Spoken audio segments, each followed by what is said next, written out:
ó pẹ́ bóyá akọ́lọ́dún wá pé bàbá bàbá ó pẹ́ bóyá ọ̀rọ̀ wa fara hàn ó pẹ́ bóyá akọ́lọ́dún wá pé bàbá bàbá ó pẹ́ bóyá ọ̀rọ̀ wa fara hàn ọ̀rọ̀ bá fara hàn tán báwo la ṣe fẹ́ ṣojú lọ a kì í tẹ̀wọ̀n bọ̀ láàyè ká tún lọ́rẹ́ ẹni ọ̀rọ̀ bá fara hàn tán báwo la ṣe fẹ́ ṣojú lọ́wọ́ ẹ a kì í tẹ̀wọ̀n bọ̀ láàyè ká tún lọ́rẹ́ ẹni. Orí yẹyẹ ní gbogbo owó àìṣẹ́ ló pọ̀ yàgùràtà níbẹ̀ ayé tá a wà yìí ṣé bá wá jagun ni kúrọ́kúrọ́kú wọn kú sójú ẹrú bẹ́ẹ̀ ni ṣìkàṣìkà mọ̀ pé òun náà ṣẹ̀ sáàrò ẹni ṣòro fọ́nà ìkọ́lọ́ àbíkó sí ìrẹsì. Kò sóhun tó pamọ́ kedere ẹgbẹ́ òun sí bàbá mi.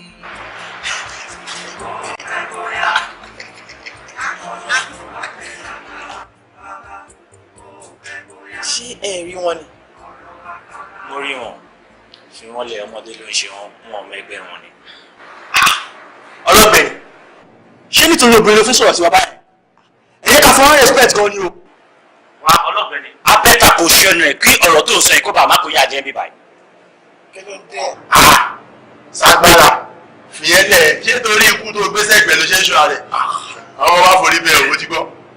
Kí ló dé? Kí ló ṣẹlẹ̀? Kí ló ṣe yín? Máa gbà mí yọ̀ mí. Àsìkò tí mo ti jókòó sí báyìí ni bọ̀bọ́ yìí ló ti ń ṣẹ́jú tó ń garùn tó ń lọlẹ̀ tó ń lọ òkè kò yé mi. Fàwọn gáà sílẹ̀ jàre, wọ́n lè ti yó bọ́ ṣe wà ẹ́, wọ́n ti ló ń pa wọ́n. Ó dá mi lójú pé wọ́n ti yó lóòótọ́. A jẹ́ pé àwa tó ti ń pa pọ̀. Anyway ṣe tẹ́ bá ṣe tọ́gbọ̀n láṣẹ ó tẹ gbé sẹ́gbẹ̀. Àwa gan ní ìdí sáfìsì.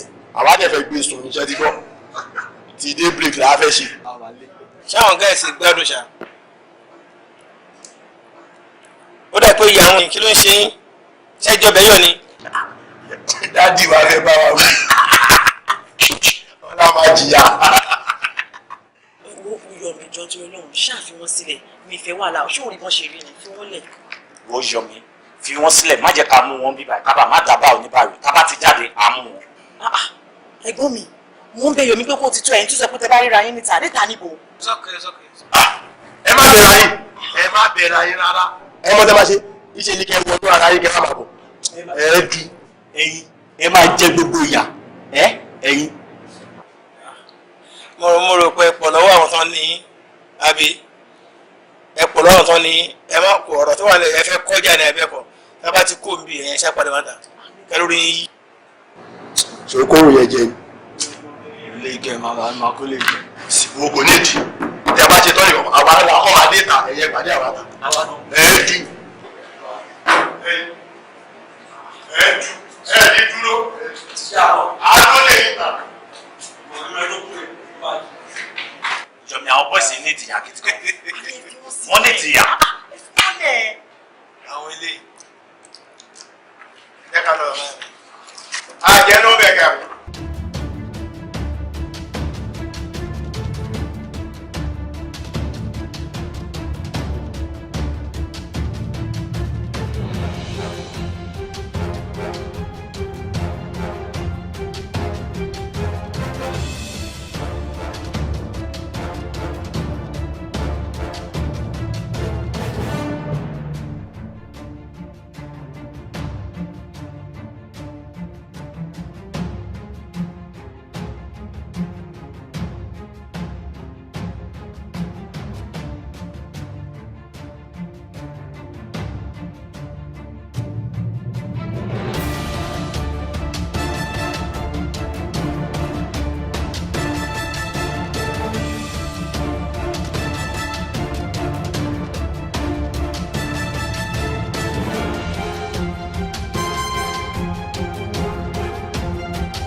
mo mú ọmọ ìbí ọmọ mi ni.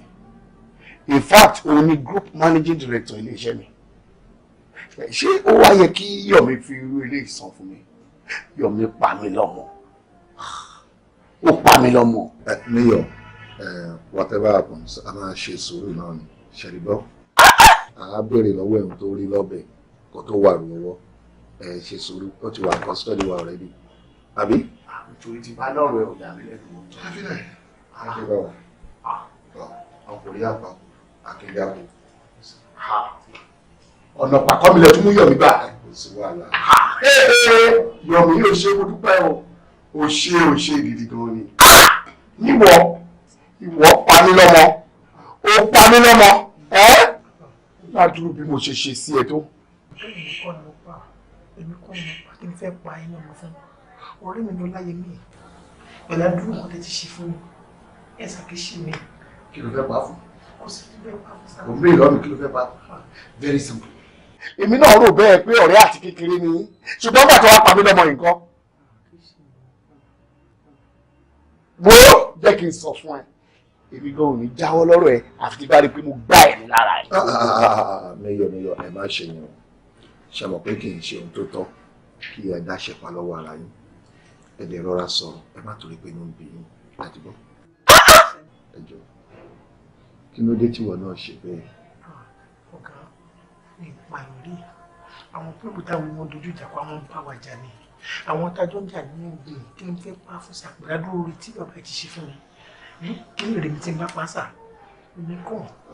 Má sọ yẹn ó simple ìdí tó fi pa ni wípé o fẹ́ gba ipò ẹ̀ ni o fẹ́ gba ipò ẹ̀ ni bẹ́rù bá ti pẹ́ lé alájọbí náà máa ń bù. ipò láì báyìí tán ṣó ṣe ṣe ní sà. ìkà ẹjọ́ tó ń rò kàn wá látijọ́ eré. ẹ wo DPO ẹ jẹ́ kó mú ọmọkùnrin kú iwájú mi ẹ kọ́ mu ẹ̀yin náà lè ní kí n má ṣinú bí o ẹ̀yin náà lè ní kí n má kó fẹ́ wáyá mi ẹ má yẹ kí n ṣinú bí lórí ẹ̀rọ ẹ̀ o. Mayor ẹ ṣáà ṣe sùúrù ó ti wà bí náà ṣe ń gbọ́ a máa ṣe ìwádìí wa bó ṣe tọ́ àti bó ṣe yẹ outcome ẹ máa padà gbọ́ ojú òun àmọ́ láìpẹ́. ẹ ṣe jàre ẹ̀yin náà wá wípé kẹ́ ṣe ìwádìí láti ṣe fún ọdún 3 ibi pẹlẹbẹ báyìí lẹ máa bọ̀ bẹ́ẹ̀ èmi mú nǹkan bí mo gbá mú lọ́mọ ọwọ́ mú mọ́ ẹ ṣe mo dúpẹ́ ẹ ṣe lọ.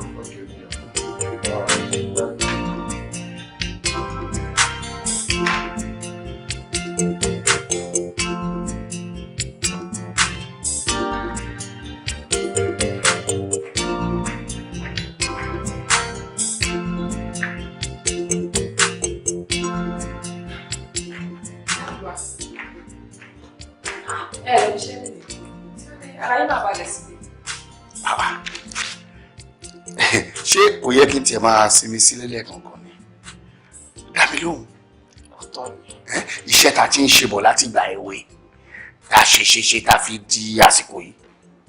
Ó àbí wo tiẹ̀ mọ̀ pé ara ti ń dára àgbà? Lóòótọ́ nínú ara ti ń dára àgbà ẹ̀nà kò tiẹ̀ wèmí náà kẹrọ síbi iṣẹ́ lé ni àmọ́ torí àwọn òyìnbó tẹ sọ fún mi pé ẹni mítìn pẹ̀lú ló jẹ́ kó fi wáyà mi lẹ́nu pa mo rò pé ẹ̀ ti lọ.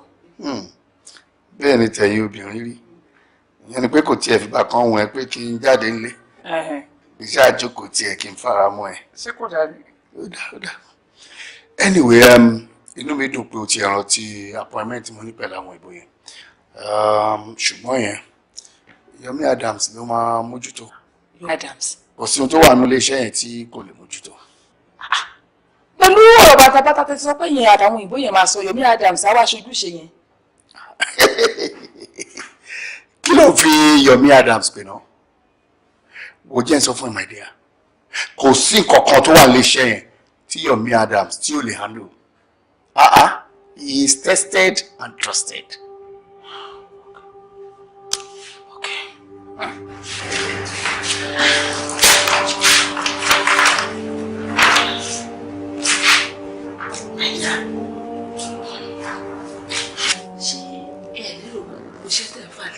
Adams lọ́wọ́ yìí ṣé ẹ̀ lérò kó léwu.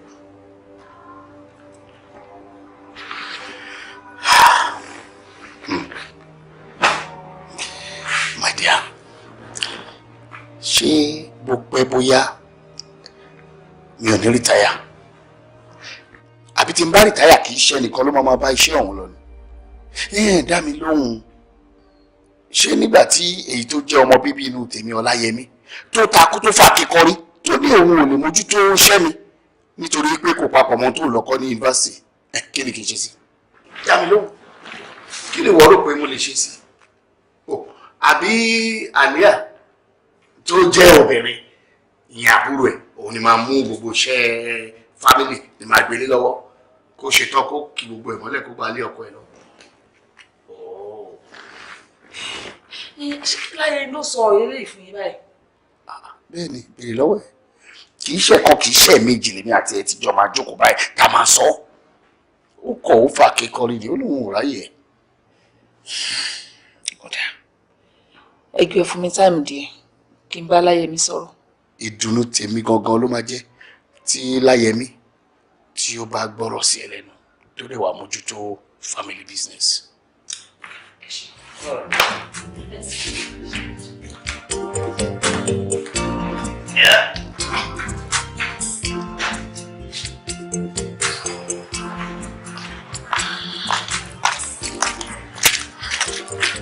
Ọláyẹmí, bàbá ẹ ní òun ní kó wá máa manage company wọn lọ sọ pé ó lè ṣe. Bẹ́ẹ̀ ni wọ́n pè mí lóòótọ́, mo dẹ̀ dá wọn lóhùn pé mo ò lè bá wọn manage company wọn. Kí ni ìdí tó ṣe sọ bẹ́ẹ̀? Mọ́mí, ẹ mọ̀ pé course tèmi study ní yunifásitì ó yàtọ̀ sí nǹkan táwọn dáàdì ń ṣe ní company wọn, so kò dẹ̀ sí bí mo ṣe lè kó mo ní lè kó pẹ̀lú company wọn mà. Torí ẹ̀ ni o ṣe gbà kí Yọ̀mí kó máa ṣaṣojú company bàbá ẹ̀. Mọ́mí, Yomi is my friend. Tó bá jẹ́ òun ló lè ṣe kó máa ṣe lọ. Mo ẹ̀ṣẹ̀ mọ̀ pé oògùn ni. My dear, mo fẹ́ kó wo nǹkan kan.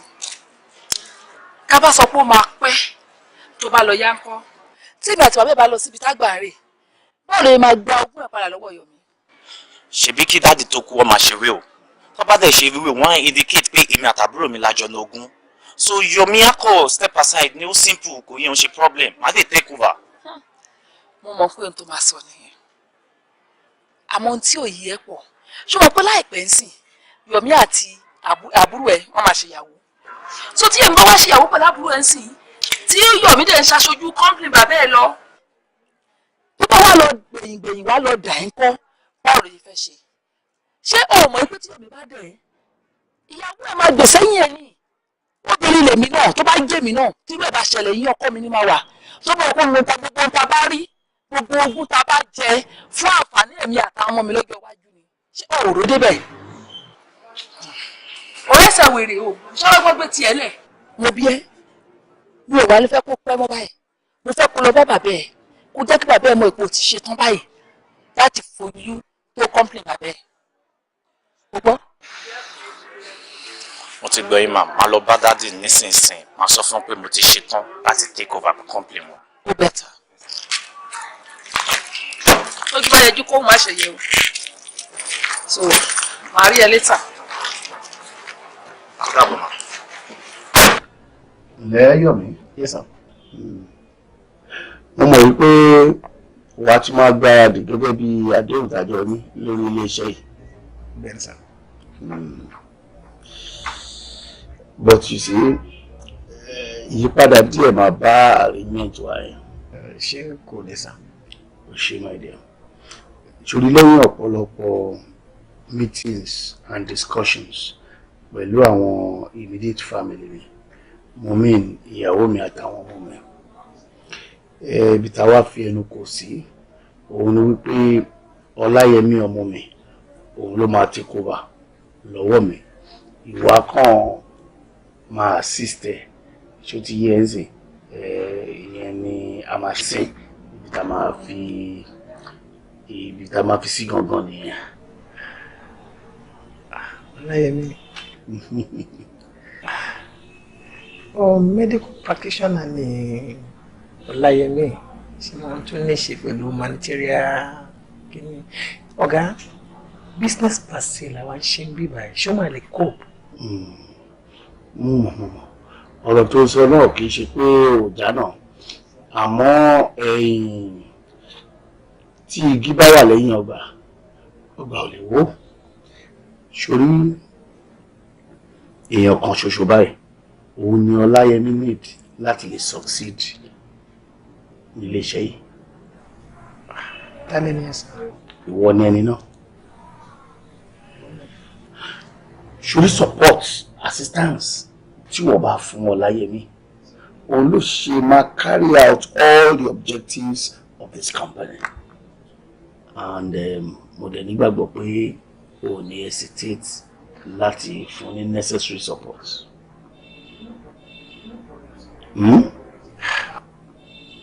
No problem, sir. Jerry. That's good. Thank you so much, sir. Muscle.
ṣòro case tá a bá lọ changes díẹ̀ máa wà ńbẹ̀. changes bíi ti báwo sá. ó ṣe mọ̀ pé for now we support prosecution against Yomi but ó máa wà reversed ní báyìí mo fẹ́ kó defend Yomi ni mo fẹ́ kó defend ẹ ni. Mayor ẹjọ́ sá kí n defend ẹni tó pa ọmọ yín. Nítorí kò yé ẹni jẹ́ kí n let her into it. Ṣorí o ṣáà mọ̀ ọmọ mi Alia o dẹ̀ mọ̀ pé Alia àti Yomi ń jáde wọ́n ń jáde and mo ṣe wá ní dìsọ́sìn ni wípé Alia àti lóyún fún Yomi. Wow. Wọ́n náà wí bẹ́ẹ̀ kí ni ká ti wá gbọ́ tábàtì ẹ̀ láàrin fi Alia fún Yomi gẹ́gẹ́ bí ìyàwó ṣé ní ọjọ́ ìkúnlẹ̀ kan ní bàbá ọmọ dàkà ló wà lọ́gbà ẹ̀wọ̀n lọ́mọ olúwẹ̀ ìdí nìyẹn tá a ṣe ń láti rí bá a sá.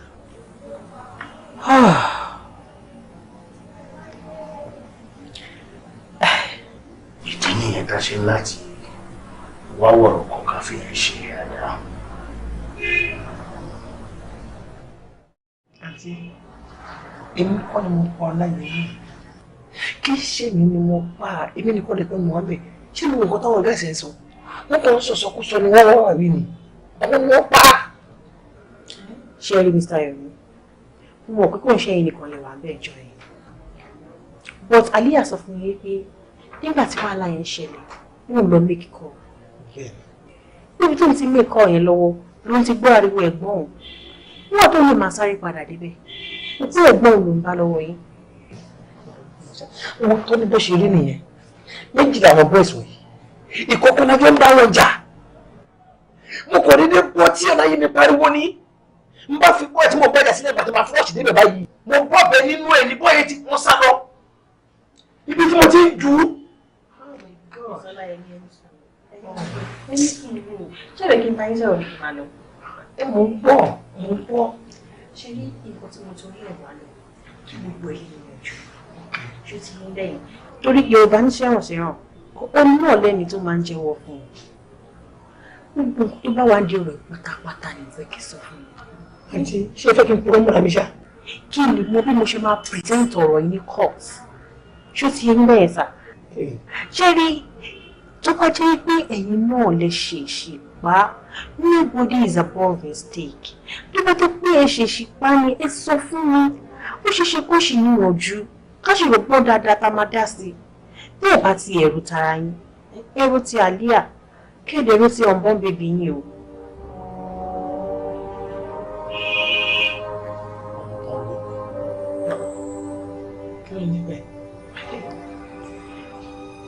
ẹ̀yin ò mọ̀ pé Alia ti lóyún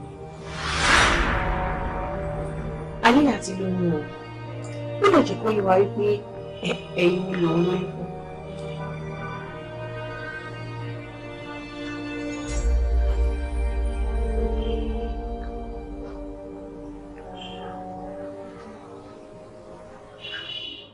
Yomi Adams mo fẹ́ kó ṣàlàyé fún honourable court yìí ohun tí ó ṣẹlẹ̀ ní 8 of August 2008 ní aago mẹ́sàn-án ìṣẹ́jú mẹ́ẹ̀ẹ́dógún láàrin ìwọ àti Malik Mohammed.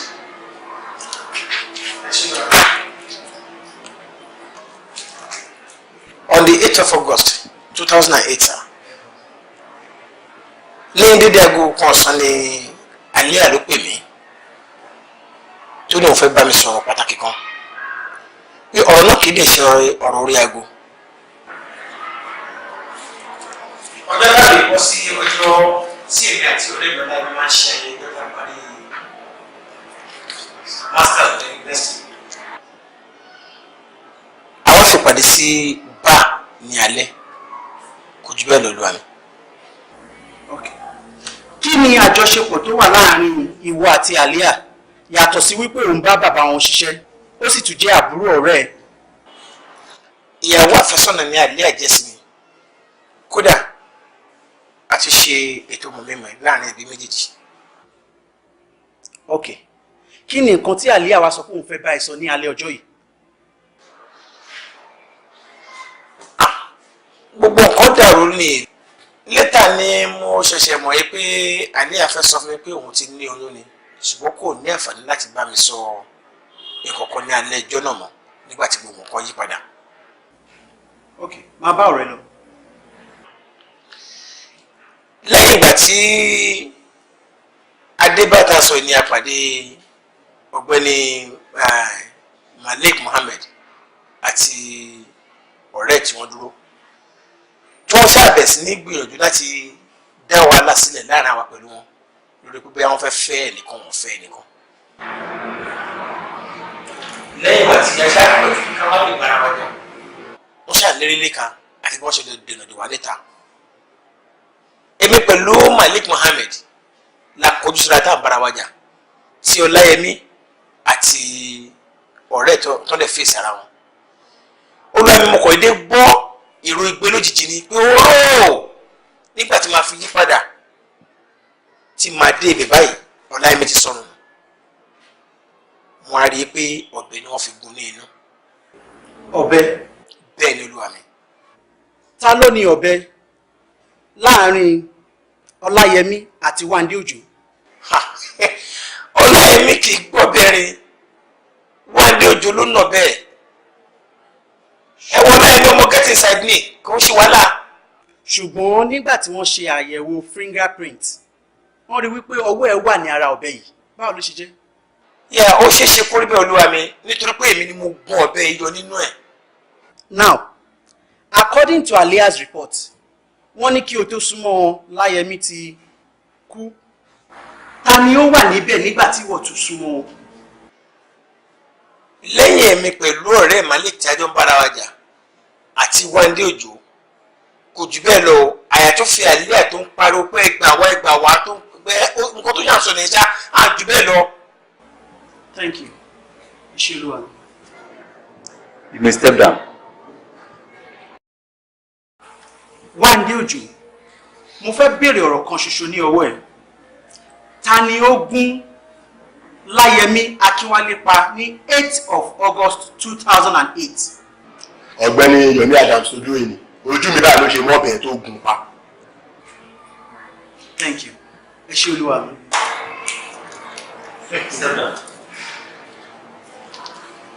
Wándé Òjó ta ló ní ọ̀bẹ tí wọ́n fi gún Láyẹmí pa. èmi ni mo ní. ó ṣe wọ́n jẹ́ pé ọ̀bẹ ni Yomi fi pa Láyẹmí nígbà tí wàá ti òkè iṣọ́ rẹ̀ tẹ́lẹ̀. ẹ ṣe bá ṣe ń bi ni nìyẹn o ṣẹlí nígbà tí ṣèkìgbà yẹn ṣẹlẹ̀ ń ta èmi bá yọ ọ̀bẹ pé kí n tẹ fi defend ara mi nígbà tó jẹ́ pé àpò láàgì àti ìgò làwọn náà yọ ọ̀tọ́ fẹ́ fi pa wá. ibi tá a ti ń fà á ni Láyẹmí bá dé ni Láyẹmí bá ní kó má bá wa jà mọ́ Yomi ṣáà ní dandan òun máa pa wá ni o bó ṣe ti Láyẹmí ṣubú nìyẹn ni Láyẹmí bá fìdí jálẹ̀ mo lérò pé ìdí tó fi jálẹ̀ ló dùn òun náà bó ṣe dìde báyìí ló bá ti Yomi padà bọ́ ìbẹ̀rẹ̀ sí fẹ́ máa tọ́tún bára wọn jà nìyẹn o bí Yomi ṣe súnmọ́ mi tó já ọ̀bẹ ìgbà lọ́mì nìyẹn ló bá fi gún kún lẹ̀jẹ̀ bá ta èmi gan bá pariwo àfi bẹ́ẹ̀ ni pé wọ́n ti mí ara wọn tẹ́lẹ̀. ọ̀gbẹ́ni Wándé Òjó ìjọ lè ṣàlàyé fún ẹjọ́ yìí ìdí tó ṣe ń gbọ́ bẹ̀rẹ̀ kiri. olúwa mi mọ orí tí mo ní o àwọn olè ló fà á tí mo fi mọ́ bẹ̀rin o nínú ọdún ibi tọ́jú ìdè wọ́n ti rọ́ọ̀bù mi lẹ́ẹ̀mejì ní láṣìá ẹ̀ẹ̀mẹ́ta lọ́rọ̀bù mi yíyá before gbogbo ọdọọdún lọ́ máa rọ̀bù mi èmi náà bá kú ní kí n mú ọ̀bẹ ò kí n máa fi protect mi pé tọ́ bá ti èdè tí bá ti fi scare wọn bóyá wá fi mí lẹ̀ nígbà tí mi ò lè gbé bọ́ọ̀lù ìbọn wò. Wándé ìjọba kó lòdì sí òfin ilé wa kéèyàn máa gbé ọ̀bẹ rìn kiri. mi ò mọ ìgbà tí ò ń ṣèbọn. ṣùgbọ́n gbà pé ọ̀bẹ ló pa Láyẹmí àti wípé tí ò bá sí ọ̀bẹ lọ́wọ́ ìjọ náà ó ṣeé ṣe kó má sí ohun ìjà kankan tí wọ́n lè fi kúnra wọn pa. objection my lord nítorí tí ò bá sí ọ̀bẹ yìí olúwa mi ó ṣeé ṣe kí nǹkan míì wà ní agbègbè ibẹ̀ tí wọ́n máa lo olúwa mi. Prosecution counsel. witness yẹn gbà pé òun lòún ní ọ̀bẹ tó fi pa ẹ́ tí ò bá sí ọ̀bẹ lásìkò náà tí ó sì sí ohun ọṣẹ́ kọ̀ọ̀kan tòsí ǹjẹ́ ni ẹ lè kú bí? Objection overruled. Defense counsel, back up with your cross-examination. Thank you, my lord. I'm putting it to you that ìwọ ló ṣí okùnfà ọmọṣẹ́ tí wọ́n fi pa Láyẹmí. Èmi mo lọ bẹ́ẹ̀ lóòótọ́, àmọ́ èmi kọ́ ni mo gún. Àti wípé mo mú dé lójú pé gbogbo ọ̀bẹ tó ń gbèrè kiri èròǹgbà ẹ láti fi pa Láyẹmí. Objection olúwa mi. Olùjẹ́jọ́ ti sọ ìdí tí òun fi ń gbé ọ̀bẹ kiri bó tilẹ̀ jẹ́ wípé ó lòdì sí òfin ilé wa àmọ́ kò mọ̀ wípé òun máa pàdé Láyẹmí àti ọ̀rẹ́ ẹ̀ lọ́dún tá à ń sọ yìí. Objection sustained. Ẹ ṣé olúwa mi. Olúwa mi, èmi nìkan ni mi ò fọwọ́ kan ọ̀bẹ yẹn ní ọjọ́ tí ìṣẹ̀lẹ̀ náà ṣẹlẹ̀. Yẹn wípé kò tiẹ̀ súnmọ́ rárá. Rárá o, mo làwọn àgbà tí mo rí yọ̀dọ̀ tó gba ọ̀bẹ lọ́wọ́ wá ní ọ̀rẹ́ mi tó ṣe fi gún ọ̀gbẹ́ni ọ̀rẹ́ ìpànìyàn àti bí èjì.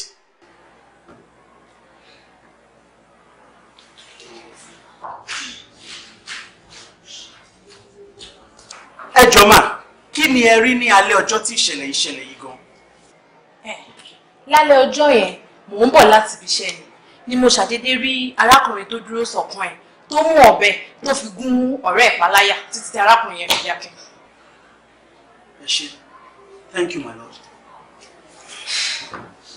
According to you, madam, ẹ sọ wípé wọ́n fi ọ̀bẹ gún páláyà. Well, according to medical reports, wọ́n sọ wípé ikùn wọn ti gún. Èmi ò mọ̀ ṣé mọ̀ pé ibi tí èmi wà ó jìnnà síbi tí wọ́n ti ń jà so ó possible kó jẹ́ pé bóyá ikùn àbáyà èmi ṣàrí pé wọ́n ṣàmú ọ̀bẹ òun ló fi gún paṣá ọ̀tẹ̀ èmi ṣàrí ní. Mr. Okonkwo, how long have you been a security guard? Thank you, my lord.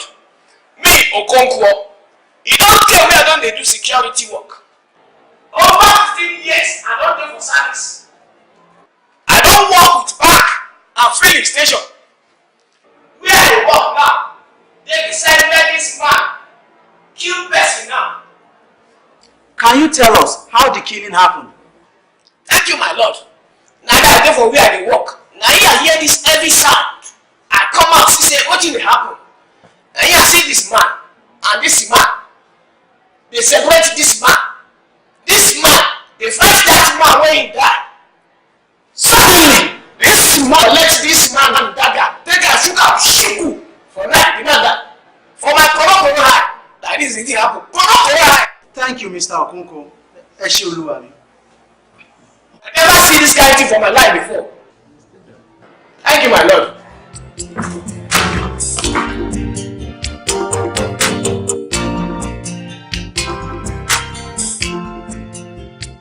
Ó jẹ́ ohun ìyàlẹ́nu àti ìbànújẹ́ wípé aáwọ̀ kékeré òun ló máa ń sábà ń dá ọ̀ṣẹ́ ńlá sílẹ̀ lórílẹ̀-èdè wa.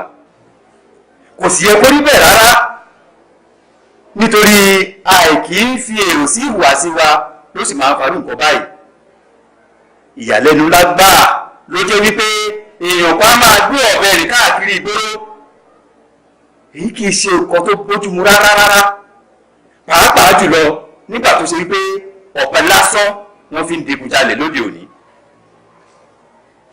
Ìwọ Wándé, ọ̀bẹ tó mú kiri ló fa sábàbí ikú Ọláyẹmí. Nítorí ìdí èyí wàá fi ẹ̀wọ̀n ọdún 2 gbára pẹ̀lú iṣẹ́ àṣekára tàbí kó lọ san 250,000 naira. Ìwọ ọ̀gbẹ́ni Yomi Adams, a ò lè máa bá ọ̀pọ̀ lọ ní olóró. Gbogbo ọ̀nà ló tọ́ka sí wípé ìwà ìkà ló wù láti fi ọ̀bẹ pa ọ̀rẹ́ rẹ̀ fún ìdí tó yé ìwọ nìkan. Nídìí èyí, ilé ẹjọ́ tú ọ sí ẹ̀wọ̀n gbére pẹ̀lú iṣẹ́ àṣekára. Ìwọ ọ̀gbẹ́ni Malik, ilé ẹjọ́ ìdá ọ sílẹ̀ kó máa lọ sílẹ̀ láyọ̀ àti àlàáfíà. As your lordship pleases. I rise. Akíndàjọ́ wò wọ́ bẹ́ẹ̀ ni Congratulations, sir. ẹ ṣé. Ẹ kú ewu odò láì tara bomi. Ẹ jọ kí lẹ fẹ́ sọ fáwọn èèyàn mi nípa case tẹ̀ wé ni. Àdúpẹ́ fọlọ́run náà ni nígbà tí òtítọ́ ẹ̀jẹ̀ ti fojú wọn sí gbogbo ala ti rí ọ̀gbẹ́ni Yomi Adams ó pa ọ̀rẹ́ torí kó lè bọ́ sípò ọlá ó wá wọn tó máa fi ṣe scapegoat. wo orí tó máa kó wa yọ ló jẹ́ káwọn èèyàn wà mẹ́jọ yẹn. ẹni tó ṣe rárá wọn máa forí kọ.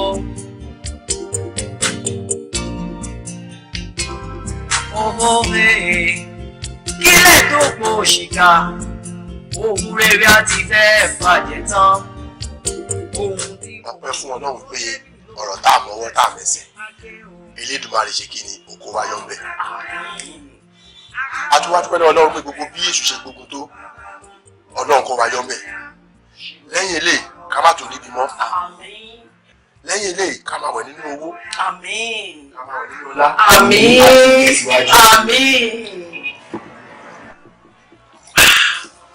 ọ̀rẹ́ mi ká máa dúpẹ́ ni o. ọ̀rẹ́ ìwọ ló tún sọ̀rọ̀ báyìí ọpẹ́ ńlá ni ẹ̀sùn apànìyàn bá fẹ́ fi kún ná ikú tí ò bá pani tó bá ṣe ní fìlà ká dúpẹ́ ló tọ́ o. òótọ́ ló sọ àmọ́ pàápàá jùlọ ká máa dúpẹ́ lọ́wọ́ tó kẹ́ gan-an ni fún support ẹ throughout the trying period. bébì mi ọ̀rẹ́ mi ni ká dúpẹ́ lọ́wọ́ ẹ̀.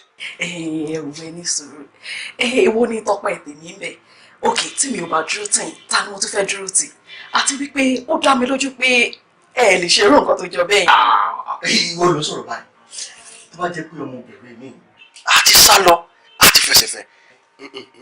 tó kẹ̀tẹ̀ mi ò ṣe bẹ́ẹ̀ mo ti mọ̀ tipẹ́tipẹ́ kò kí ń ṣe arírébánijẹ kò ń ṣọwọ́ epo that is why I love her. Anyway, congratulations. òyìnbó ní behind every successful man there is always a woman.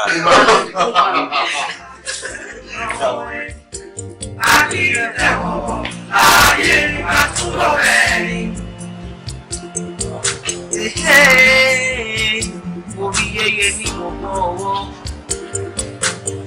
Àìṣẹ́ ló pọ̀, yàgùràtà níbẹ̀. Ayé tá a wà yìí.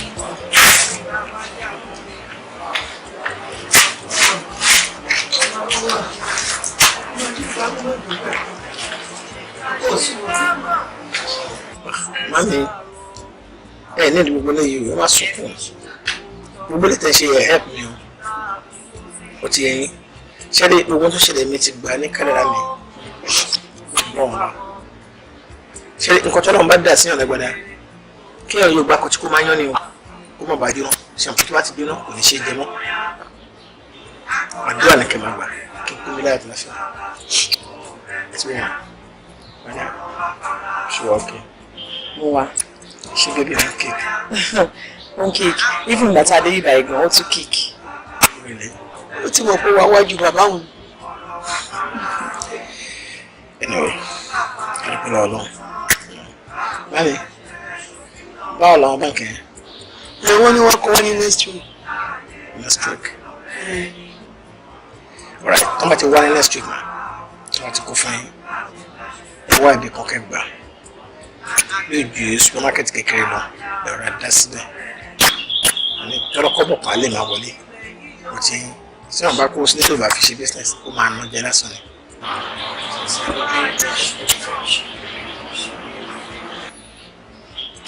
ẹ bá mi tọ́jú ọmọ yìí ẹ bá mi tọ́jú ẹ̀ gan-an ṣé ọlọ́mọ abẹ́yẹn ṣàṣà obìnrin ló lè ṣe nǹkan ló ṣe o ṣàṣà obìnrin ni ẹ bá mi tọ́jú ẹ̀ dáadáa. ọmọ gidi tí ẹni tó bá jọmọ mi á nílé ọlá náà ti bí owó rẹ̀ lè jìyà àmọ́ ọmọ ni. bẹ̀rẹ̀ fún mi wàá rí ìwà sọ̀rọ̀ lágbà lọ o ní mọ̀ náà lọ́jọ́ kúnlẹ̀ tó bá di ọjọ́ kúnlẹ̀ tó bá ti fi orúkọ tó kúnlẹ̀ báyìí wọ́n máa fi dọ̀ sí ilé ìlú àṣẹ lọ ìké tó kó wa lébi bóyá ọkùnrin àbóbìnrin ni pẹ̀lú àṣẹ tó náà orúkọ ọ̀rẹ́ mi ni màá sọ. ewu nínú orúkọ ẹ̀ torí orúkọ ẹ̀ pọ̀ gan-an. èyí tó jẹ́ lórí nínú orúkọ náà ni màá sọ. àbí màmí ìbájọ ọkùnrin ìbájọ obìnrin èwo lè yàn lè sọ ní ọláyẹmí náà. kò sí tí òǹjọ ọláyẹmí àti pàápàá ilé ọlá nílé bàbá tiẹ̀ náà ọlá lọ́tún ọlá lósì.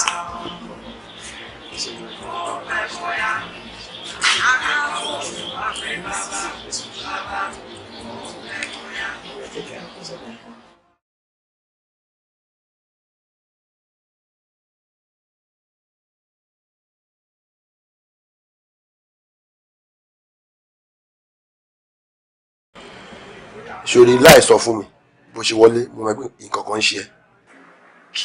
Kí ló ń bọ́dà ẹ̀, kí ló ṣe ẹ́? Ní àlá burúkú kan tí mò ń lá lẹ́nu ọjọ́ mẹ́ta. Àlá Joseph alálà ó dà jẹ́ kí n gbàlà tó là. Mo lálàá wípé ìyàwó Yomi Adams ó bí ọmọ yẹn wá jáde láti inú ẹ̀jẹ̀ ó wá bá mi ó ń béèrè lọ́wọ́ mi pé ibo ni bàbá òun wà. Ó bí ọmọ jáde nínú ẹ̀jẹ̀ wá ń béèrè lọ́wọ́ ẹ̀ kí n tiẹ̀. Malik sori alágọ̀ o ṣáà máa ń gbóògbé àwọn ọ̀dọ́ tó ní alágọ̀ àti pẹ́lẹ́ kejì ní pé ọmọ tó ti bì tí ó pé tó bá bí tọ́mọ kò ṣó ẹ̀ kó máa dúró jíjọ́ kejì tí ò tí mọ bàbá ìyàwó ló wá ń bè lọ́wọ́ wọn kí n tiẹ̀ pẹ̀lú ẹ̀. Ọmọ tó ṣẹlẹ̀ nǹkan tó rò sùn ló fi lálàá o ṣe ti gbọ́ má dàrẹ́ láàmú rárá. Ilé yàtọ̀ sí nǹkan tí mo ti sùn mo kọjá ẹ̀ àti wípé ọ̀rọ̀ bọ̀bọ̀ Yomi yìí wọ́n fún mi ní serious headache. Mo fi Ọlọ́run ṣẹlẹ́rìí almost every time tí n bá ti rántí nípa bọ̀bọ̀ yìí ṣe làyà mi máa lágara. Àyà ẹ tó lágara bọ̀bọ̀ yìí ó jẹ́ máa ṣe rẹ̀ léṣe. Bọ̀bọ̀ yìí gbàgbé ọ̀rọ̀ Yomi náà kò sọ̀rọ̀ lórí ọ̀rọ̀ Yomi yẹn mọ́. Kò ṣe gbàgbé báyìí ó tiẹ̀ wá ní nǹkan tí mo ń rò. Mo rò wípé kàsákò ló ń lò yìí. Kàsákò lè fún kíni? Good. Kàbásákò ń lò yìí tàbá débi tá à ń lọ a máa pe ẹnìkan tá a bá mọ̀ a dẹ̀ máa jẹ́wọ́ wípé àwa la rán bọ̀bọ̀ ilé wọn so that conscience are clear, conscience gbogbo wa máa clear. Malik a máa jẹ́wọ́ pé àwa la rán Yomi lọ sẹ́wọ̀n mí ni pé àwa la pààyàn. Malik ṣé kò ṣe pé o ti ń yàwó rẹ̀ ṣá? Ọ̀rọ̀ wèrè kọ́ leléyìí o òdodo ọ̀rọ̀ ni mo sọ. Òdodo ọ̀rọ̀ ni wọ́n sọ lẹ́nu báyìí. Malik gbọ́ra òdodo ọ̀rọ̀ lélẹ̀. Bẹ́ẹ̀ni nítorí pé kí ni tí irọ́ bá lọ lógún ọdún ọjọ́ kan lòdodo máa bá. Bọ̀bọ̀ sórí that is not gba the same part tí irọ́ bá lọ gba left tí òdodo gba right wọ́n lè fẹ́ pàdé ara wọn. Má sọ̀rọ̀ báyìí jẹ́ ká jẹ́wọ́ kan tó ká wa so that conscience wa máa clear jẹ́ à jẹ́wọ́.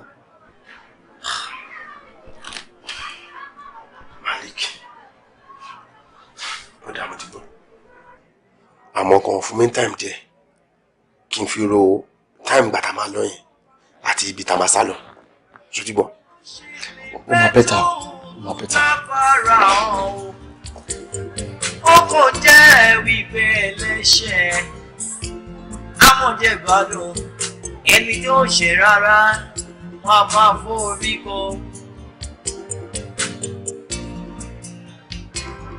Owó kílẹ̀ tó po òṣìkà ohun rere àti fẹ́ bàjẹ́ tán. Ohun tí mo mọ̀ tó tẹ́mi lójú ní pẹ̀sán áké o.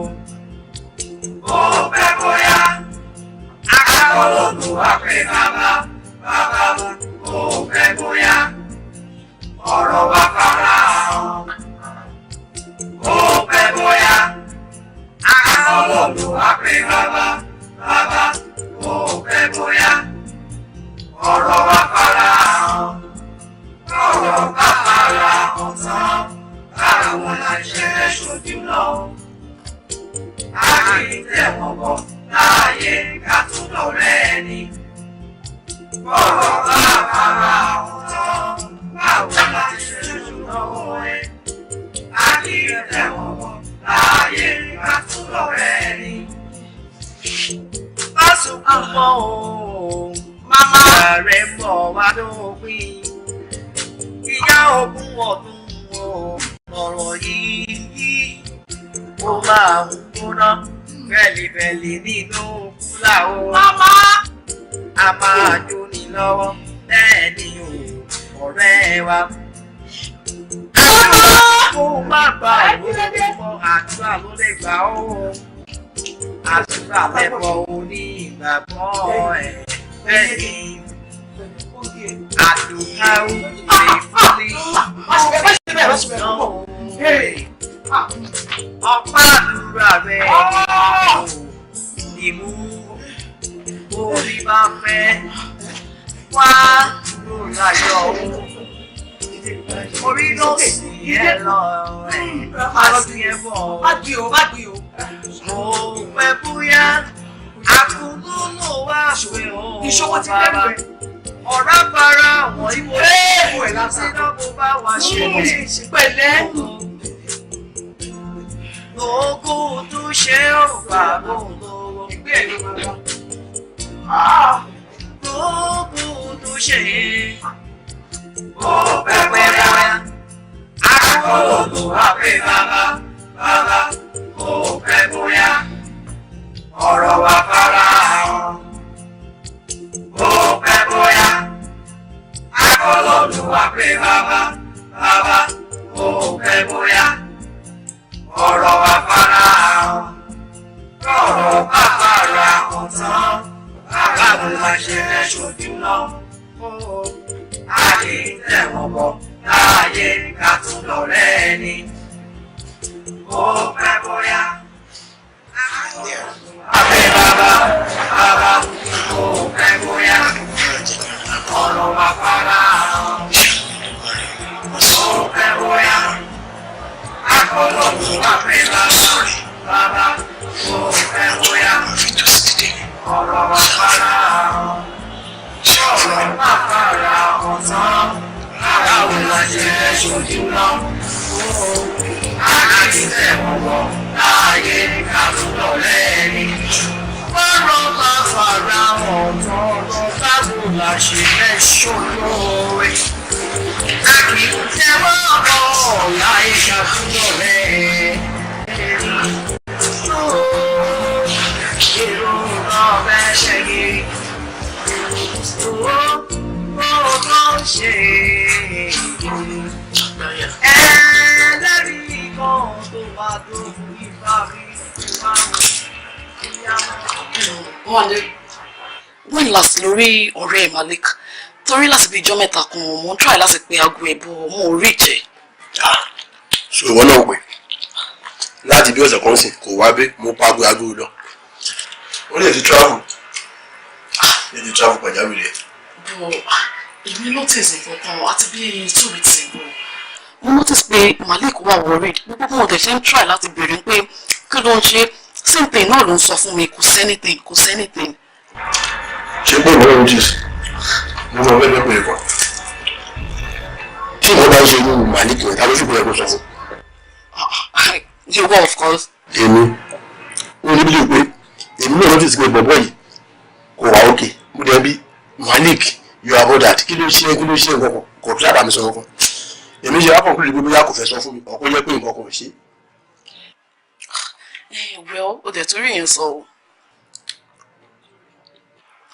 gómìnà wa ti yan ọ̀gbẹ́ni Òkìkí Afọláyan fún kọmíṣánná ètò ìlera a gbọ́ pé ọ̀gbẹ́ni Malik Mohammed tó ń gbé nọ́mbà 4 Abiola Street Èbúté ni àwọn aládùúgbò àti alábàágbé rẹ̀ ti ṣàkíyèsí wípé ó kú sínú ilé ní kété tí wọ́n ṣàkíyèsí èyí ni wọ́n ké sí àwọn agbófinró tí wọ́n sì kó àwọn dókítà yìí lẹ́yìn ní báyìí wọ́n ti gbé òkú ọ̀gbẹ́ni Malik kúrò nílé ìwádìí sì ń lọ lọ́wọ́ kí ló lè fa ikú ọ̀gbẹ́ni Malik torí kò sí ojú ọgbẹ́ kankan lára rẹ̀. Malik. gbogbo ìlú ti ṣẹlẹ̀ Malik wọ́n ti sọ̀rọ̀ Malik. ta ló ti dé ọdẹ fún Malik.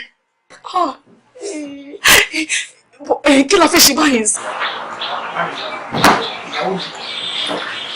ìyàwó ẹ̀ àtọmọ ẹ̀ wọ́n lè kí n kí ẹ̀ ẹ̀yẹ́ ẹ̀ ti bí wọn níjọ́ wo ni bí wọn ní jẹ́ alhamdulilayi ẹ bọ ara sọ̀rọ̀ fún mi o sọ̀rọ̀ fún mi bá sọ̀rọ̀ mi bá jẹ tàbí jẹ ẹ̀jẹ̀ ọ̀pẹ̀ fúnra ọba ọ̀pẹ̀ fúnra ọba ọlọ́wà kakọ̀ wọn.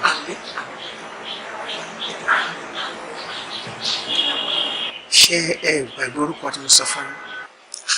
torí ẹ̀gan ni mo ṣe wá bí kí wá bí ẹ pé ṣé lórí àdéhùn orúkọ ìlú ìwọ. Mami mi ò yẹ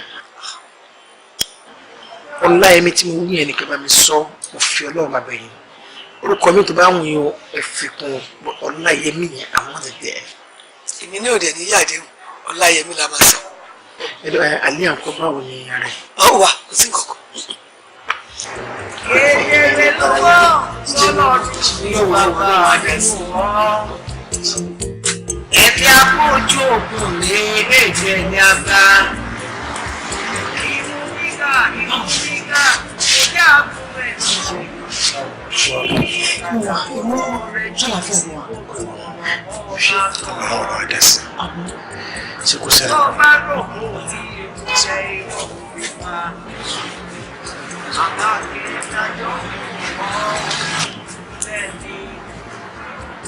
Ọba tí ń ṣe ìdájọ́ ẹ̀ abẹ́nifẹ́ràn kò sí bó ṣe lè fẹ́ tó lágbára ọ̀hún. Àwọn tuntun àlejò ayé. Ó kò jẹ́ wípé Ọláyẹmí káàbọ̀ sílé ayé o. Wà á dàgbà, wà á dògbò. Gbogbo ohun tó ń gbélé àìṣe ń dàgbà máa bá wọn ṣe. Ilé tó kò ṣìkà, ohun rere àti bẹ́ẹ̀ bàjẹ́ tán. Ohun tí mo mọ̀ tó débi lójú ní fẹ̀sán akérò. Kúrò láti báyìí, ṣé iṣẹ́ àlàáfíà ló wà?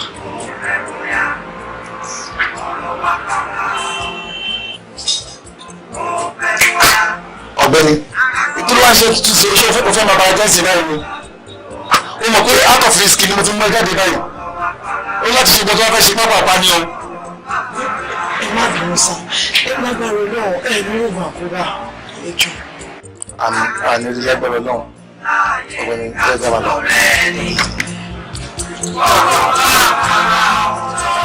Báwo la ṣe lọ́wọ́ ẹ̀?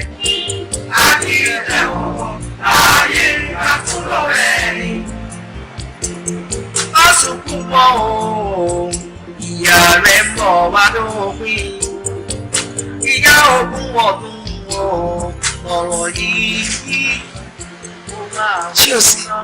bẹ́ẹ̀lì nínú láwọn àbá àṣọyìn lọ́wọ́ Yọ̀mí kọ́.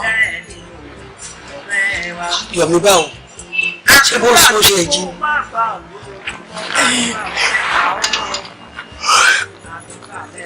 Lóòótọ́ ni mo sọ, àwọn olójú oorun yẹn, mo rí i pé wọ́dà kan sì yọ̀ mí wá sí bíbá ìwá kí wa. Má tó débí, ó gbé ọmọ ẹ̀, ó ṣàdúrà fún un, ó dẹ̀ súre fún un. Ọlọ́run jẹ́ kó rí bẹ́ẹ̀ o, wọ́n ṣèlérí pé wọ́n á mú wa. Àmọ́ Yọ̀mí pàápàá ti sọ pé tó bá tiẹ̀ mú un wá, tá a bá ti kúrò lọ́sibítù, kò gbé ọmọ ẹ̀ wá kí òun náà. Má ṣe o, ṣé pé wọ́n ń jẹ́ kí Yọ̀mí yọjú sí ọmọ ẹ̀ ní báyìí?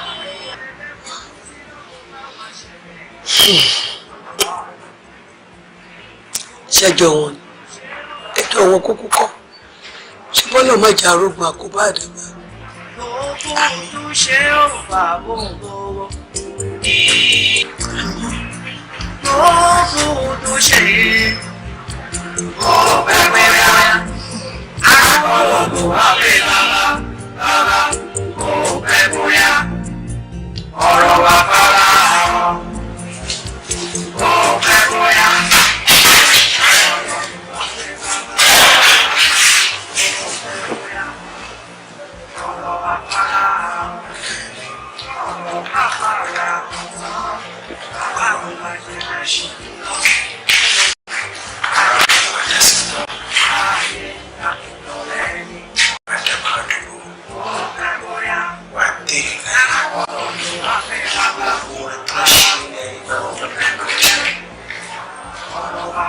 Òní kú sáì bí aṣọ,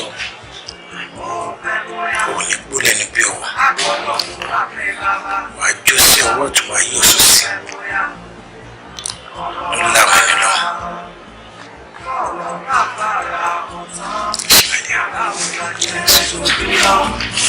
Ayé tẹ̀wọ̀n láàyè ká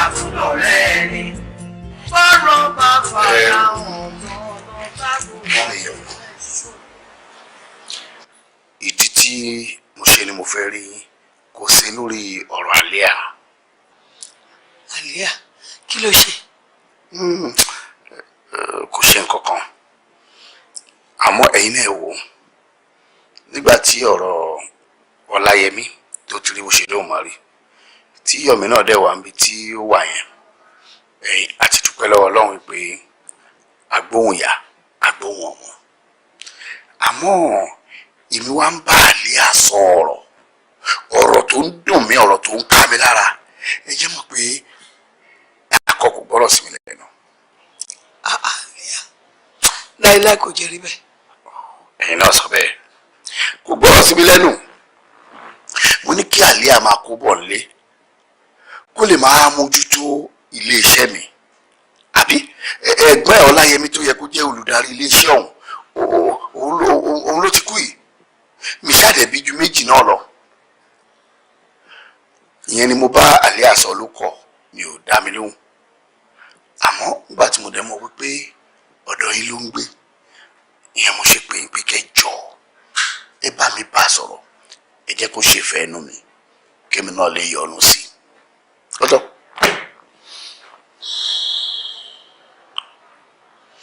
ẹ ṣe sà ẹ kú ọ̀rọ̀ ọmọ ọlọ́run ajé àjèrè wọn. àmín àmín àmín àmín. ẹ jọ̀ọ́ sà ẹ má bínú tí ọ̀rọ̀ tí mo fẹ́ sọ yìí tó bá bí inú ṣe rí tí pé kí àlíà máa padà bọ̀ nílé yín ẹ má bínú sà ó dẹ̀ pé kò ní ṣeé ṣe ìdí rẹ̀ o torí pé mo ti ṣàlàyé fún ọkọ ẹ̀ pé àtìyàwó àtọmọ máa máa tọ́jú wọn àmọ́ ṣẹ́rí tí pé kó wá mójútó iṣẹ́ ó di dandan kó wá mójútó iṣẹ́ máa bá sọ àwa. ìyẹn náà ti dá ẹ̀yin pàápàá náà ohun tẹ́ sọ ẹ kúkú rí sọ ẹ rí sọ ó dẹ̀ tèmi náà lọ́rùn bẹ́ẹ̀ ẹ bá mi bá sọ̀rọ̀ bá mi bá sọ̀rọ̀ ikú òdọjọ́ àrùn òdóṣù ẹ bá ń bá sọ̀rọ̀ kó wá mójútó lè ṣe yẹn yóò ní tí ṣe bẹ́ẹ̀. ìyá yìí ó ń bọ̀ ẹ má tí ì ní ẹ̀kọ́ jùlọ.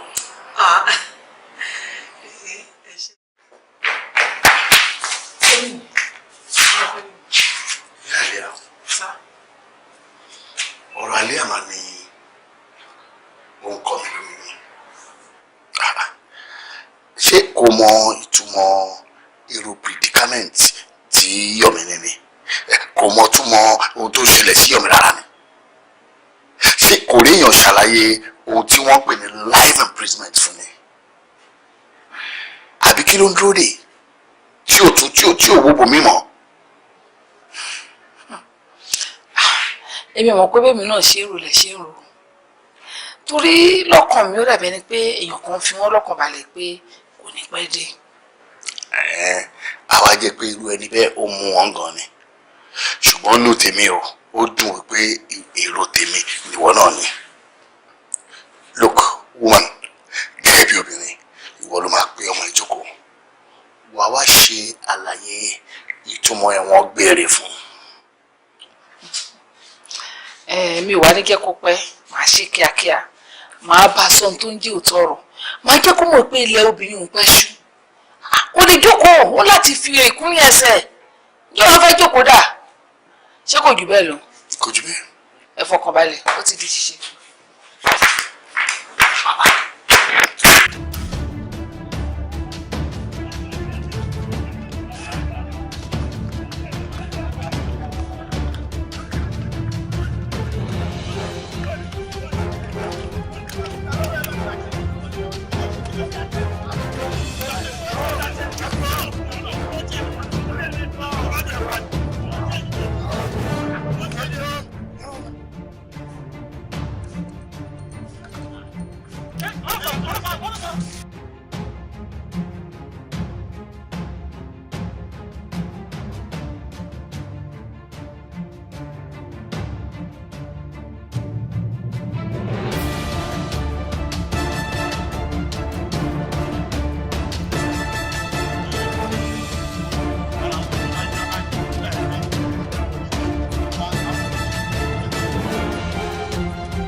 ṣì ní pẹ́ tó bá fara hàn o. Ọkọ̀ jẹ́ wípé ẹlẹ́ṣẹ̀ amọ̀jẹ̀ ìbádùn ẹni yóò ṣe rárá wọ́n á máa forí kọ. Hello, Sergeant Maja ló sọ̀rọ̀. Ẹ máa bá kíláàsì kan bọ̀ bó wà ní pápá jẹ́ Kílẹ̀ tó kó òṣìkà òun rere àti ẹ máa bọ̀. Táàmì ẹjọ́. Daddy, èmi mo tún gbé first ní kíláàsì mi ní tẹ̀wé. Lóòótọ́. Mo win bicycle àti refrigerator ní inter-school quiz competition wa. That's nice. That's nice. Next month la máa lọ fún final state competition ibi dẹ̀ máa represent school wa. Yeah, that's lovely. That's a baby. I love you so much. That means èmi ló fi mímọ̀ dùn gbà náà. Yes, ó fi akẹ́kọ̀ọ́ ní jọ mọ́mí ẹ̀ torí mi lákẹ́kọ̀ọ́ ní gan. That means pé ẹ̀yin méjèèjì mo fi jọ. Yes, ojú ara méjì. Mo tún fi jọ grandma náà. Torí grandma wà kẹ́mi nǹkan. Ó tọ́ ni grandma wà kẹ́rin pé ìjìyà láti tẹ̀lé. Sọ fún Lani, give me just 2 minutes. For Abraham, we need discussion. Okay? Okay, I understand. Ẹ má pè wọ́n. No, let's promise.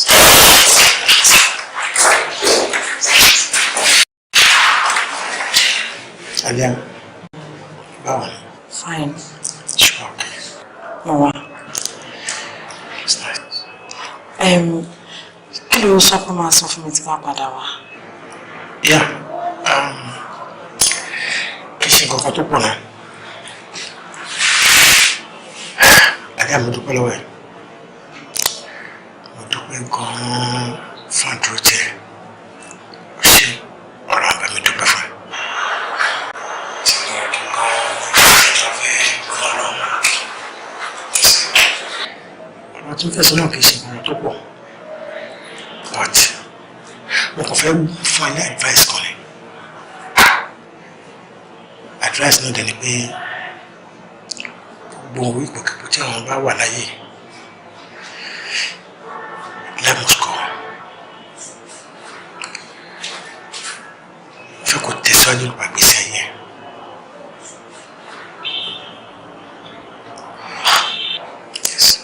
Yomi, irú òun ló sọ.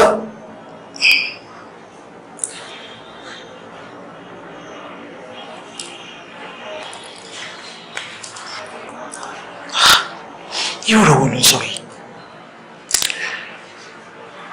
Mo mọ nǹkan tí mo sọ.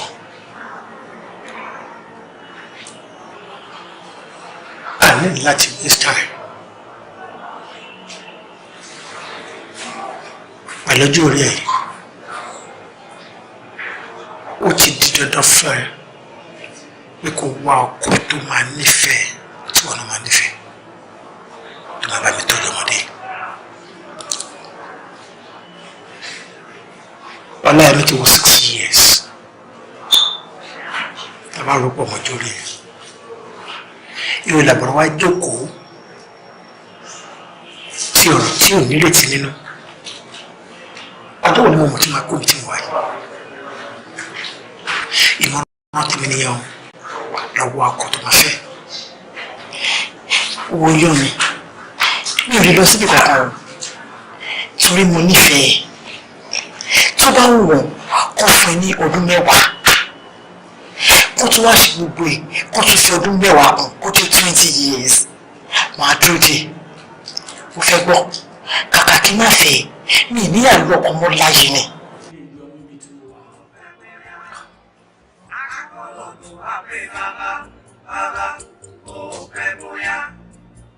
Ọ̀rọ̀ wa fara hàn, ó pẹ́ bóyá.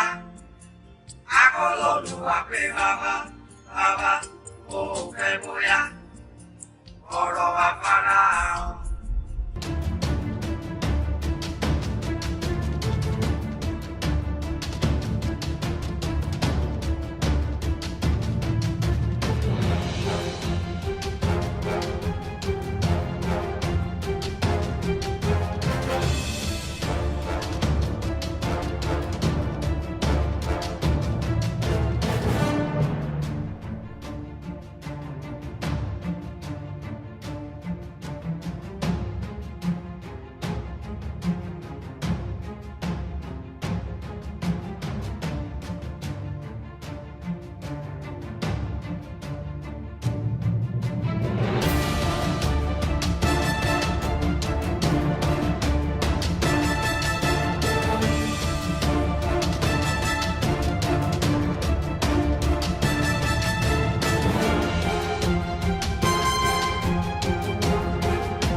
ga o.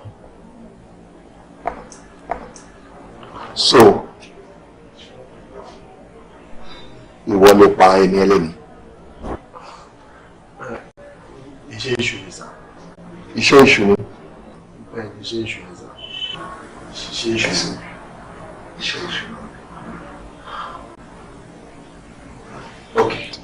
Ọ̀rẹ́ ẹ̀ kejì tí ẹjọ́ bá wọn jà yẹn ìbò ló ń wà. Malik. Ó lè producer. Ẹ ṣàṣẹ́rí after gba tí ìṣẹ̀lẹ̀ yẹn ṣẹlẹ̀ ṣe ni Malik chabez ní pressurize mi pé kí n lọ jẹ́wọ́ kí n jẹ́ ká lọ jẹ́wọ́ pé conscience òun ò jẹ́ kó ń gbádùn. Ìgbà ẹ̀dẹ̀kẹ̀rẹ́ mi ò tiẹ̀ rẹ́dí àti jẹ́wọ́ rárá bí mo ṣe mistakenly poison ẹ̀ yẹn sà. Ó poison ẹ̀. Ìmọ̀ mú sà. Ó ti wá kú báyìí. Ó ti kú jọ. Ìwọ náà ló pa. Ọmọ olórí kọ́ńtàkọ́ńtà yìí. Ọ̀daràn ni ẹ o. O tún pa ọ̀rẹ́ rẹ̀ náà bẹ́ẹ̀ náà. O mọ̀ọ́mọ̀ náà ni. Èyí ó mọ̀ọ́mọ̀.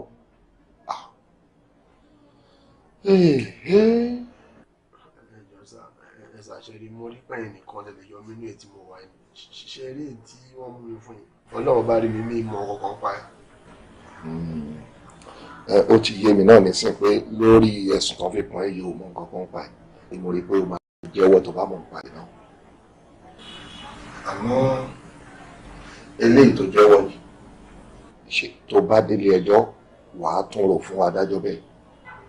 Bẹ́ẹ̀ ni sàmà sọ tó bá jẹ́ pé ọ̀nà àbáyọ máa wà bẹ́ẹ̀ máa sọ sà. Ìwọ fọkànbalẹ̀ lórí yìí fọkànbalẹ̀ òun láti rò gẹ́gẹ́ bí ṣe rò fún mi ni o gbọ́dọ̀ yàtọ̀ for any reason because gbogbo bó ṣe ń sọ fún mi látàárọ̀ ni mo ti rìkọ́ọ̀dù wọn sílẹ̀ ṣe mọ̀ pé tó bá lọ yàtọ̀ you are in trouble. Kò ní yàtọ̀ sà. Àjò yàtọ̀. Ẹ ṣe sà. IPO. Ẹ sà. Máa mú lọ. Kò sí bó ṣe lè fẹ́ tó bá fara hàn o. Yomi, ṣé òbí ní pé mi ò wá wẹ̀ láti jọ? Inú tẹnu ìní rárá. Inú ọlá inú mi ń kọ. Ó ń ṣe exam lọ́wọ́. Tí ó bá ń ṣe bẹ́ẹ̀ ni ó yẹ kí mi àti ẹ̀jọ̀ wá sí ìgbà yẹn náà ni. Tó bá ti parí exam, ló ṣe kó wá kí ni àmì sí ara. Kò sí problem ó máa wá rẹ̀. Ìyẹn tí kò bá jẹ́ pé gbogbo àti kúrò mi báyìí báyìí, èlé ìrora yín lé.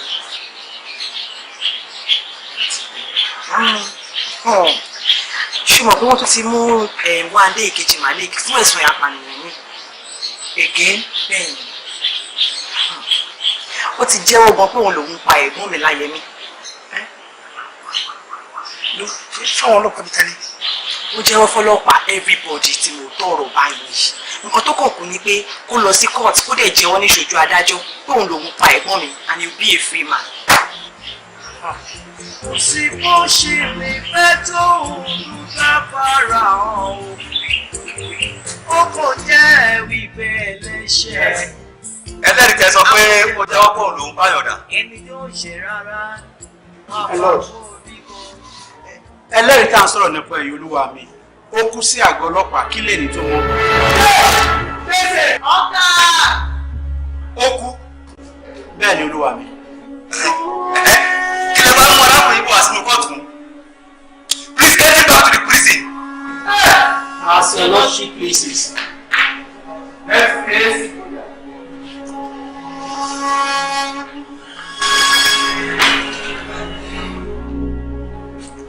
Ní ìparí sáà àkọ́kọ́ nínú ìdíje omidan Yẹmí Adams ní pọ́ìntì 8 nígbà tí omidan Gabriel Mọ́táyọ̀ ní pọ́ìntì 8 yìí fi hàn wá pé wọ́n búra wọn so. Ní báyìí ní sáà kejì omidan Yẹmí Adams ní pọ́ìntì 12 nígbà tí omidan Gabriel Mọ́táyọ̀ ní pọ́ìntì 6. Ní báyìí omidan Yẹmí ló sì ń gbégbá orókè. Ṣùgbọ́n a wá tẹ̀síwájú ní sáà kẹta èyí tí ń ṣe sáà ìkẹyìn. Omidan Yẹmí Adams ìbéèrè. Number 13. Irú àwọ̀ wo ni àsíá Nàìjíríà? Àwọ̀ eérú àti àwọ̀ funfun. B. àwọ̀ dúdú àti àwọ̀ pupa. C. Àwọ̀ ewé àti àwọ̀ funfun. D. Àwọ̀ ewé àti eérú. C ni answer. Ẹ pàtẹ́wọ́ fún. Omidan Gabriel Motayo. Ìbéèrè rẹ̀. Number 14. Number 14. Àwọ̀ ẹranko wo ni a fi ń ṣe bọ́ọ̀lù àfẹsẹ̀gbá? A. Àwọ̀ màálù. B. Àwọ̀ ewúrẹ́. C. Àwọ̀ erin. D. Àwọ̀ ẹlẹ́dẹ̀. B. Àwọ̀ ewúrẹ́. Ó ṣe o. Omidan Yemi Adams bonus. D. Àwọ̀ ẹlẹ́dẹ̀. Ẹ pàtẹ́wọ́ fún. Omidan Yemi Adams. Ìbéèrè rẹ̀. Number 17. Ìbéèrè ìṣirò léyìí o tó lóyìnbó ń pè ní mathematics. Kí ni LCM èjì àti ẹ̀jọ? A. Ẹ̀jọ. B. Èjì. C. Ọ̀kan. D. Ẹ̀fà. A. Ẹ̀jọ. Ẹ pàtẹ́wọ́ fún ọgbà. Omidan Gabriel Motayo. Ìbéèrè rẹ̀. Number 11. Èwo nínú àwọn kan wọ̀nyí ni a máa ń wọ̀ sí ìka ọwọ́ wa? A. Bẹ́líìtì. B. Òrùka. C. Aago. D. Àlàbọ̀rùn. B. Òrùka. Ẹ pàtẹ́wọ́ fún ọgbà. Omidan Yemi Adams. Ìbéèrè rẹ̀. Number 18.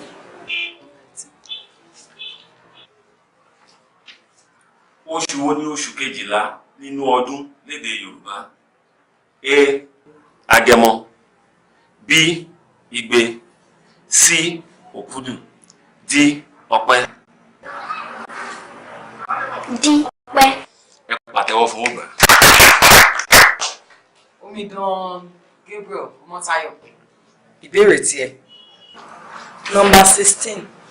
Number 16. Ọjọ́ wo ni wọ́n pè ní ọjọ́ ajé nínú àwọn wọ̀nyí? A. Monday. B. Friday. C. Wednesday. D. Sunday. A. Monday. Ẹ pàtẹ́wọ́ fún ọgbà.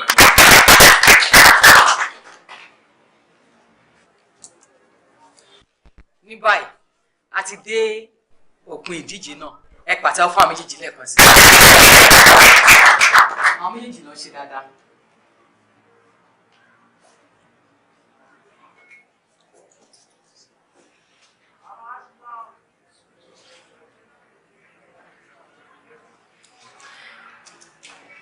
Omidan Gabriel Motayo ní 20 points. Ẹ fún ní àtẹ́wọ́.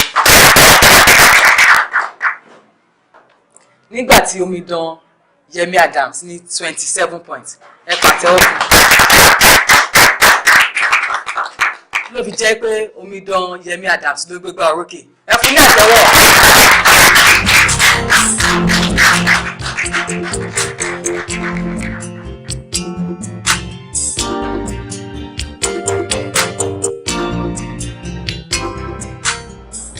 Lẹ́ẹ̀kan sí a kí àìsànẹ̀sì Adéyẹmí Adams káàbọ̀ sí wa ní àárín.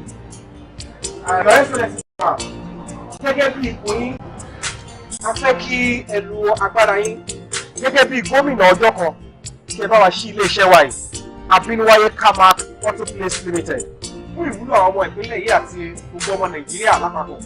Your Excellency wa. Ní orúkọ Ọlọ́run ọba, èmi gọ́vnà Yemi Adams mo ṣí ilé-iṣẹ́ ilé mi.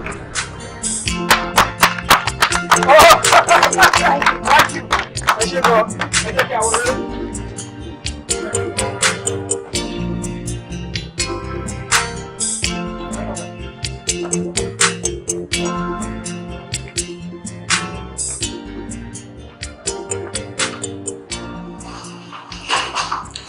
Excellence, gẹ́gẹ́ bí gómìnà ọjọ́ ìlú, list àwọn prisoners wa tó fẹ́ release ni wọ́n wà kí bá wa science ni.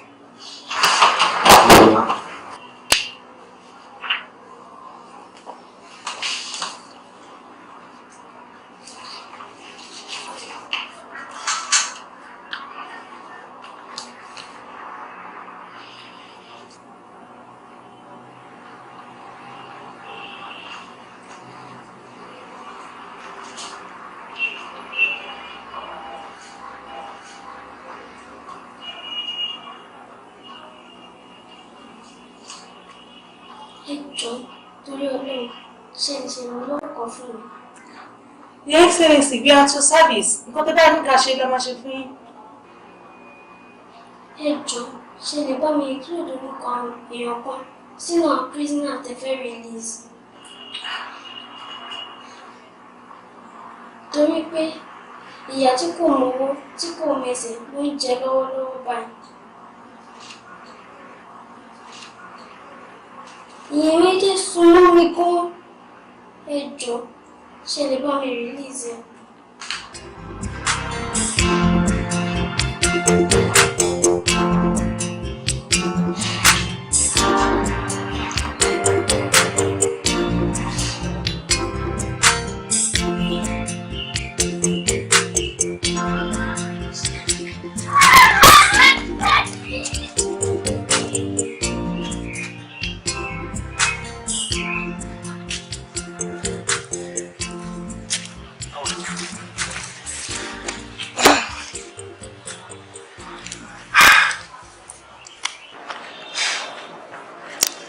ọmọ lérí lọmọdé yìí o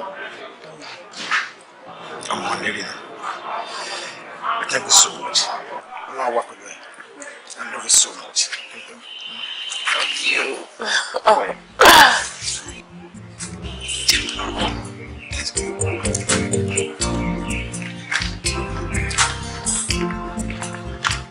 Ó pẹ́ bóyá akọ́kọ́ Olúwa pé bàbá ó pẹ́ bóyá ọ̀rọ̀ bá fara hàn. Ó pẹ́ bóyá akọ́kọ́ Olúwa pé bàbá ó pẹ́ bóyá ọ̀rọ̀ bá fara hàn. Ọ̀rọ̀ bá fara hàn tán báwo la ṣe fẹ́ ṣojú lọ. A kì í tẹ̀wọ̀n bọ̀ láàyè ká tún lọ́rẹ́ ẹni. Bọ́ọ̀ bá fara hàn tán báwo la ṣe ṣùnáwó ẹ. A kì í tẹ̀wọ̀n bọ̀ láàyè ká tún lọ́rẹ́ ẹni. Orí yẹyẹ ní gbogbo owó. Àìṣẹ́ ló pọ̀ jaburata níbẹ̀. Ayé tá a wà yìí ṣe bá wá jagun ni. Kúrọ́kúrọ́kú wọn kú sójú ẹrú bẹ́ẹ̀ ni. Ṣìkàṣìkà mọ̀ kú ọ̀nà ọ̀sẹ̀ sáàrò. Ẹ̀mí ṣòwò tán nìkan ló kú tàbí kó sí ìdẹ̀sìn. Kò sóhun tó pamọ́. Kedere tó hàn sí bàbá mi. Ó pẹ́ bóyá akọ́lọ́ Olúwa pé bàbá ó pẹ́ bóyá ọ̀rọ̀ wa fara hàn. Ó pẹ́ bóyá akọ́lọ́ Olúwa pé bàbá ó pẹ́ bóyá ọ̀rọ̀ wa fara hàn. Ọ̀rọ̀ bá fara hàn tán báwo la ṣe fẹ́ ṣojú lọ. A kì í tẹ̀wọ̀n láàyè ká tún lọ́rẹ́ ẹni. Bọ́ọ̀ bá fara hàn tán báwo la ṣe fẹ́ ṣojú lọ́wọ́ ẹ. A kì í tẹ̀wọ̀n láàyè ká tún lọ́rẹ́ ẹni. Ọ̀rọ̀ ilẹ̀ yìí ó dùgbẹ̀dùgbẹ̀ ní òwe. Bíbọ̀ lọ máa já sí náà mo mọ̀ pé bíire ni. Olóòótọ́ ní kú sí ipò ìkà àbílẹ̀ ni mo sọ. Ṣé bí aláìṣẹ̀ bó ṣe máa bá lọ nìyẹn? gbà mí o Ọlọ́run gbà mí lọ́wọ́ àríwí ìdàgbòní. Heaven is not in short of miracle, you still need your one. Aláàánú kan ràn sí mi. Aláàánú kan táyọ̀ mi náà fi yóò bá mi gbé ní.